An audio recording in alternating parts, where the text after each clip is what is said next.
I'm Eric Barnes with the Daily Memphian, and welcome to The Sidebar, a weekly show on the community, arts, culture, and more. Today we're very pleased to be talking to David Lusk with David Lusk Gallery, so stay with us for a conversation with David. How are you? I'm good. Happy to be a sidebar today. Good. We're sitting in your office surrounded by very cool art.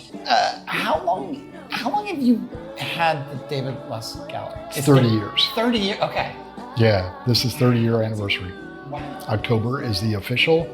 And right now, if you follow me on Instagram at David Lusk Gallery, it's 30 days of August of my favorite pieces kind of over the year, my favorite artists to work with. I think, so I'm pretty sure that this August is 30 years that I moved to Memphis. And I remember somebody saying that, oh, there's this new gallery. I don't think I'm making this up. Were you at that? You might very well have been at that opening. I don't think I was. Maybe, but I just remember, I remember that actually. Yeah. That's so, and people were very excited. You were out east at that time. Started in Laurelwood. Yeah. I definitely remember going and looking. 1995. There 1995 sounds like a long time ago. It does. So you've been in this for 30 years. For people who don't, well, first of all, describe the gallery for people who haven't been here. I mean, there are different kinds of galleries. I don't know how you describe uniquely your gallery.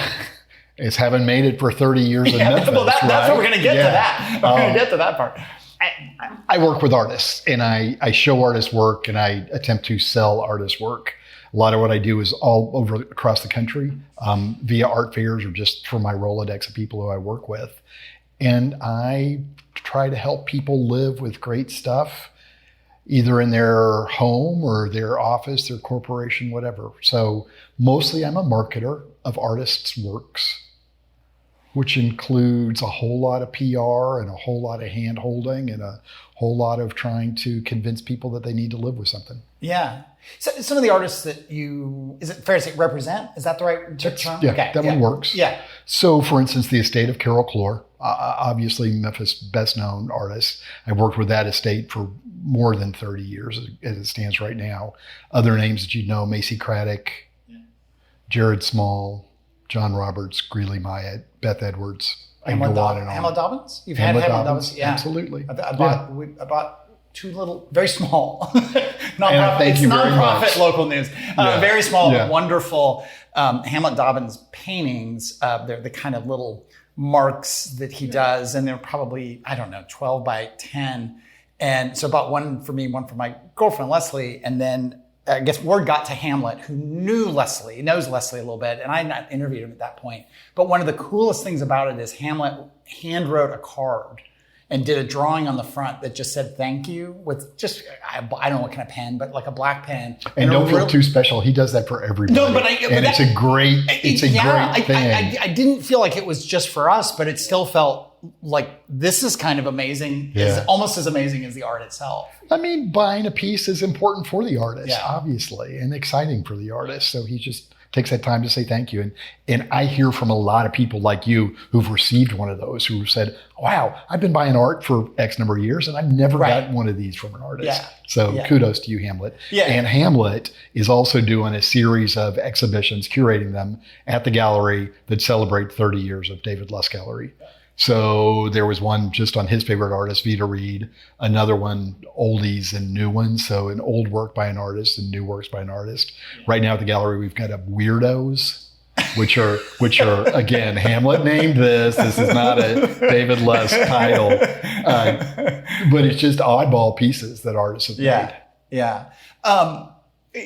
You talk about the content.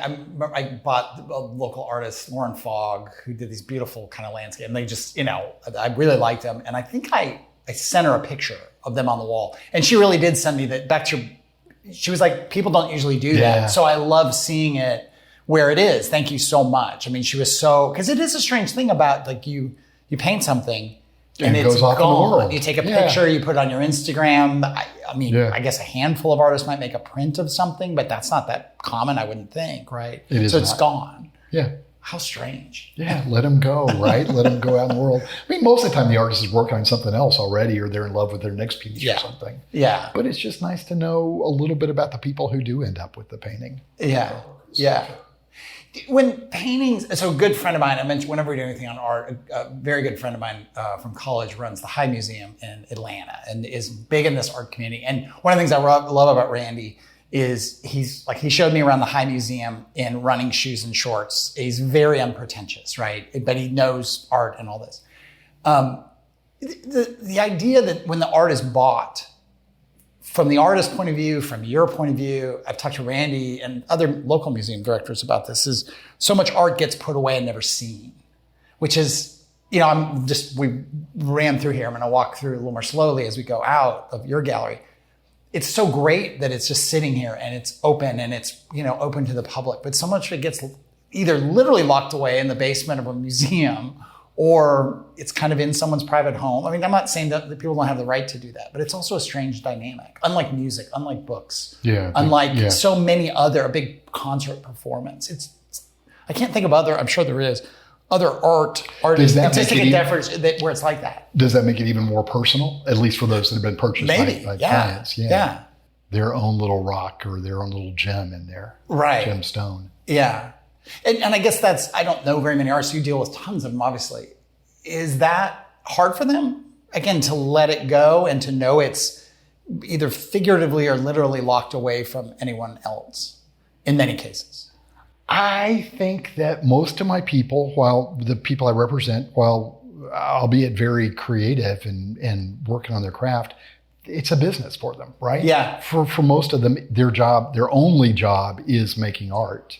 And they've been lucky that way. So they get up at a set hour of time and go to the studio and make stuff, and then call it a day when the day is finished and go to the next one. We interviewed Birdcap a year ago, and that was super. It does murals. People have seen a lot of his murals around town and some sculpture, and very cool. And he talked about that. I mean, he talked about being a graffiti artist at one point. I mean, kind of living, in running from the cops and all that. And then now transition to business. Yeah, to where he does a certain amount of commissions. And he's like, well, and I asked him about doing commissions. He said, well, I do like to eat. I do like to have a place to live. And if I'm not mistaken, he may have not had a place to live for some part of his life. Natalie's nodding over here. And so he said, but then there's other things I do for myself. And there's other things, a commission I really love because what they want is just a great opportunity. Other things are a little more practical. And I guess it was great. It was all these people I mentioned that we've interviewed are available in the feed in the past episodes of the Sidebar. But it's interesting. I like when artists talk openly. It's an interesting conversation about the practicalities of business and making some money and retaining their artistic integrity and balance and all that. And you were talking about commission right there. So that means he was hired by somebody to go create something for them. That's tough for most artists too, because you're trying to think about the person and what it is they want, but then you got to have your own integrity to make it yours and not just what the other person's asking for. And if I've involved in one of those with an artist and with a client, that's a third spoke in the wheel, right? It's just confusing everything. Yeah. So really a complicated endeavor always. And I should remind everyone, we're talking to David Lusk of David Lusk Gallery, sitting here in his office in the beautiful gallery. Are there times when a commission just isn't right? I mean, absolutely. And is that part of your role, is to maybe vet, like, this person wants something that isn't going to happen? I got to delicately and directly steer everybody away from this. I try to avoid them almost all of the time. Yeah. Because it's a hang up in the studio. John Roberts just finished a really nice lake scene from Heber for a client. They asked for a lot, and he gave them about half of that. John sweated through it the whole time. Just wondering, are they going to like this? Are they going to like this? Whereas if he's just painting something for himself in the studio, he can do whatever he wants. He can make that masterpiece. Yeah. 100 years ago, Richard Price, the novelist, and people know some of his books, but actually got better known doing movies. Like, he was one of the writers on The Wire and on the Sea of Love, an old Al Pacino movie. But he wrote a bunch of novels, and I got to see him speak when I was still living in New York, so it was over 30 years ago. And he talked about, and there's kind of a version of this. He said, "Look, the movies and the increasingly the TV shows he got into, those. I mean, my kids are in good schools. I live in a nice apartment. Like, I grew up poor. Like, I'm unapologetic, but that's kind of my the vocation." The books, and he had Clockers, which was later turned into a movie and was very popular. But for him, that was his art. And he said the books was a whole different thing for me. And that's like the balancing act that he'd always tried to have, that the books are his project, and then doing the movies and TV was about, they've hired me to do a certain thing that I can or can't do. And to the point of commission, like he very famously at the time, he was the writer that was going to do Rain Man, that Al Pacino and Tom Cruise came to him. And I think he's told the story publicly. Dustin Hoffman. Dustin Hoffman. Thank you. Who did I say? Al Pacino. Okay, sorry. Dustin Hoffman, very different movie. Well, part of it is that they came to him with this idea, and he, in his head, was like, that's the dumbest idea. And he spent like a long weekend in a hotel room working with them, trying to come up with a script, and quit. And was just like, and he said, now they made a very good Hollywood movie. Like, I just wasn't the guy to do it. And I thought they were nuts. And like, he had to remove himself from that. And he went on to do like some pretty, acclaimed TV and movies in terms of being like higher, not just pop culture. There's something wrong with pop culture. We've all got to do what we got to do. Yeah. Right. Yeah. Right. And what we're best at. Right. Or hope we are. I want to come back on all that stuff. I want to take a second here, though. Remind everyone we're here with David Lusk of the David Lusk Gallery, 30 years this summer. You can see 30 Days of August. Is that what you said on your Instagram? On Instagram. So those are photos. And the Weirdo Show is up right here. And the Weirdo Show right here. But let me do a little housekeeping. I'll remind everyone this is The Sidebar. I'm Eric Barnes. The Sidebar airs here on WYXR 91.7 every Thursday at 11:30.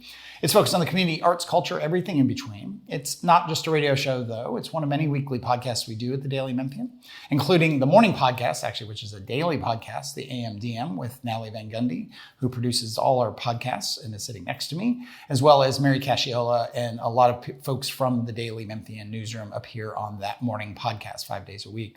We also produce the Memphis Grizzlies podcast with Chris Harrington and Drew Hill, and our food podcast, Sound Bites with Holly Whitfield. That one also airs on WYXR every Thursday at 11. All of those podcasts are available wherever you get your podcasts.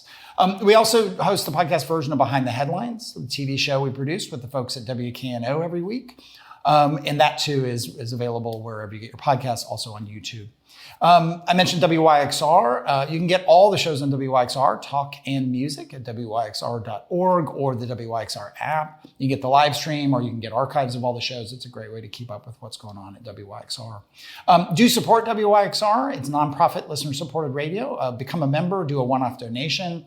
Obviously, if you're listening to this on WYXR, you've probably heard that all public radio and public television stations, KNO included, lost their federal funding and are looking for to make up for that. So consider becoming a member, I should say that as well, of WKNO.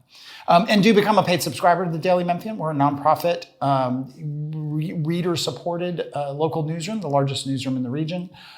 Paid subscriptions pay for a little over half of what we do, and then advertising, other things, but about 20% of what we do is supported by fundraising. So consider that as well. Coming up soon, I think it's in 2 weeks, a week or two, the Mid-South Latino Chamber will have on. We recently had Sam O'Brien from Bridges, Casey Murley from Overton Park Conservancy, the folks from Code Crew, as well as the Young Avenue Sound recording studio.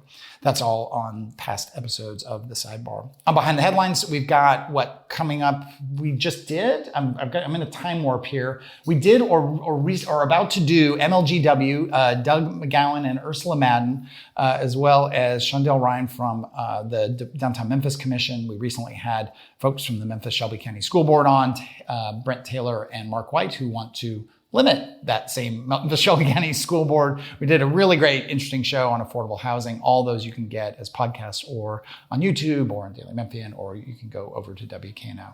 Last bit of housekeeping is that our small business seminar is coming up September 18th at 3:30 at the Botanic Garden. We'll have the folks from ZoopMed. We'll have David Perdue, who started a landscaping company as a teenager and turned it into now a full-blown adult business. It's an actual business. I don't know why I put it that way. Sorry. It's kind of an amazing story, though. And then Andre Ford from Campbell and Ford Construction. You can go to Daily Memphian, choose seminars in the navigation, or you can just search for Daily Memphian on Eventbrite. That's September 18th at 3:30. You will need a ticket to be there. But we're here with David Lusk of David Lusk Gallery. And I don't mean this in an ugly way, we're talking about these choices around art. I mean, there are artists you don't take on, right? That aren't, maybe you just don't like it, but I'm not trying to be gossipy or ask you to name names, but the considerations for you after 30 years of who you want to take on, who you can take on, who you're able to take on? Like, how does that decision go? I mean, that starts at the very beginning, right? Even if you're a new gallery starting out, you're showing who it is that you want to hang your hat on or help you make a business with. Yeah. So I probably get 10 artists a week asking to be part of the gallery or for me to look. Yeah. Yeah, I get that. Lots of artists out there. Yeah. And especially AI, whatever, it's easier to find galleries. It's easier to draft something and shoot it out to everybody all at one time. Yeah. And I look at those, I open it up, I try to see a picture on each of them.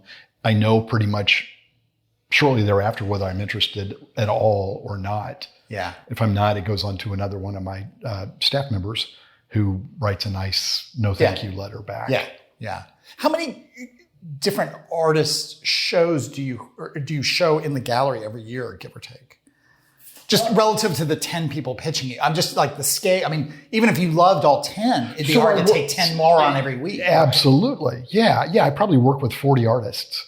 And that's those who I work with, on a whatever, almost weekly basis, one way or the other. In Memphis, we do at least 12 exhibitions, solo exhibitions of an artist a year. Sometimes it's almost double that. And I've also got a gallery in Nashville, and it's the same thing up there. So that stable of 40 people who I work with, my program, has been relatively consistent for the last decade or more. There's a little bit of change every year, but not very much, really. Yeah. I'm trying to push them to other galleries across the country. Yeah. Or to bigger projects. There's so many questions. You talked about art fairs. How do you work with art? Like I've been to art fairs around the country a little bit, and the one in Memphis down on the river, and I always get confused now with art.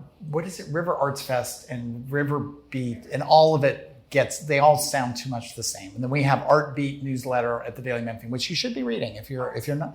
Arts Beat. Yeah, see, I can't do any of this stuff. How do you work with arts fair?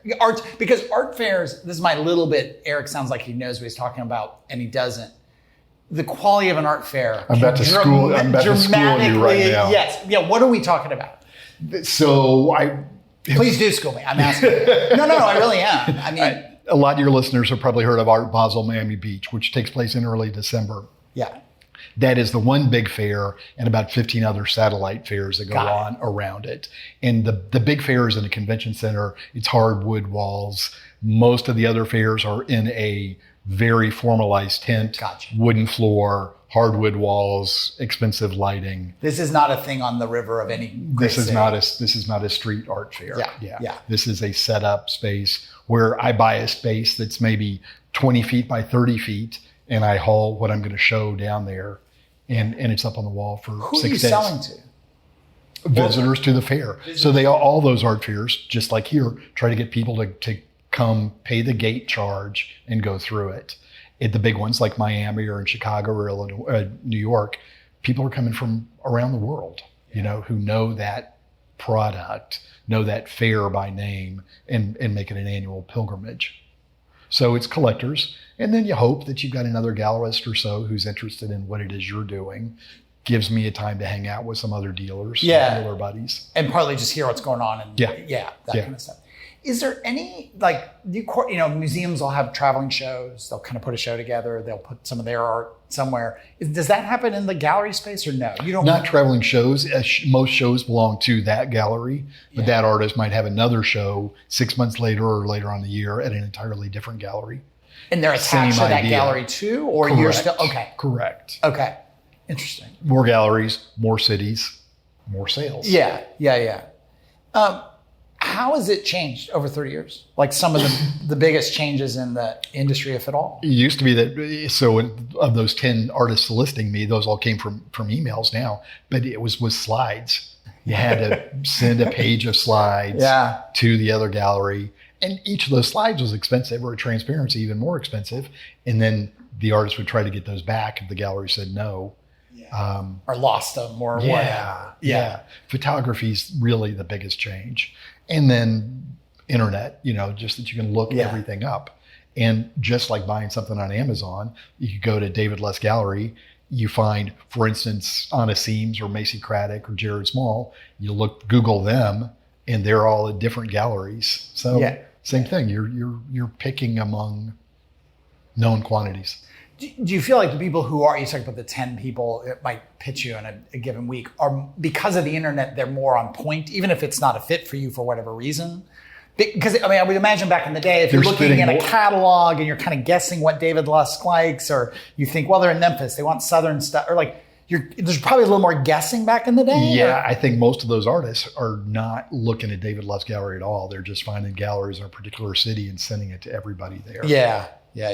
Which, again, that's cardinal rule number one, broken by the artist when they do that. You know, you want to tailor it.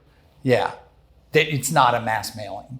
But again, in the writing world that I when I'm not doing this stuff and I'm trying to write books and trying to publish short stories, the internet was both good and bad because you could suddenly mass email people in this way that it isn't helpful to the agents and the editors and and so you just see all these people, especially young people, making huge not helpful mistakes. To the author either. No, it's terrible. Yeah, it's terrible. It's terrible. It's also like there's a whole thing and I'm curious about the arts and with writing. I remember, because I'm old enough, the beginning of word processors and then computers, that it was good, but it was bad because people could write faster, they could spell check and think they were done. Whereas if you hand wrote and then you had to retype it on a typewriter or on an old word processor, it created these levels of like rereading, and it made you kind of live with each sentence longer versus just cranking it out. Did you take a typewriter to college? Totally took a typewriter to college. Yeah. I got a word processor, a computer word processor thing my junior year. It was a big deal. Because I think I was still using computer lab. We lost Natalie here. Natalie Van Gundy's just over here laughing at us, but it is what it is.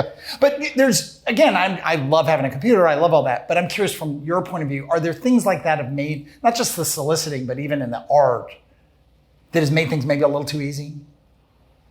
I mean, photography would be one. Everyone's a photographer now. I have a camera on my phone that is so high quality. It doesn't make me a photographer by any stretch. But I mean, are there things like that have changed in the art? And again, I'm not asking you to name names. I'm just curious. Mostly I work with painters, right? Yeah. And it's hard for technology to change painting. Yeah. Do you like that? I mean, I like that very much. That's what I like about what I do. I like artists who can use their chosen material in a really elevated and interesting, different way.